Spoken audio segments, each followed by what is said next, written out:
Sir हे कोणतं झाड? हे मल्टीव्हिटॅमिनचं झाड आहे. ज्या प्रकारे आपण मल्टीव्हिटॅमिनच्या गोळ्या घेत असतोय हां. त्या प्रकारचं हे म्हणजे त्यासारखंच आहे. बरं, मल्टीव्हिटॅमिन काय काय प्रकार आहे तो नेमकी? मल्टीव्हिटॅमिन आपण नाही का गोळ्या वगैरे अशक्तपणा थोडंफार काय? मल्टीव्हिटॅमिनच्या गोळ्या खातो हां.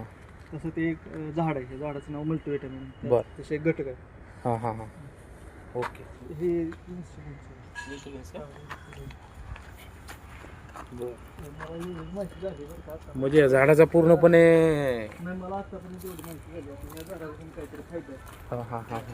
आता त्या खोकल्यासाठी ह्याचा पण फायदा बरं का. ते ह्या खोकल्यासाठी त्या आपल्या पानांचा हां खाऊच्या पानांचा पण उपयोग आहे जास्त आडवळासारखा.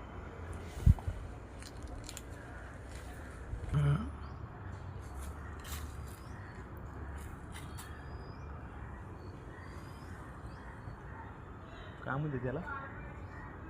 होय, हे एरियाला काय कोणतं काय नाव आहे? ऑक्सिजन ऑक्सिजन ना? Oxygen park. Oxygen oxygen park हे ना एक नंबर असं छानसं असं हे आहे बघ.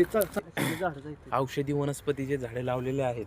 फक्त त्याचा वापर कशा प्रकारे केला जातो ह्याबद्दलची माहिती आपल्याला शिंदे सर देतील. त्याच्यानंतर मग शिंदे सर तुम्ही सांगायचे वेगळे वेगळे झाड आहे की नाही? फुलती दिवसा अशी कोमजून जाते कैद एकदम. राहते. हां. संध्याकाळची फुलती संध्याकाळचा वास येतो. हो का?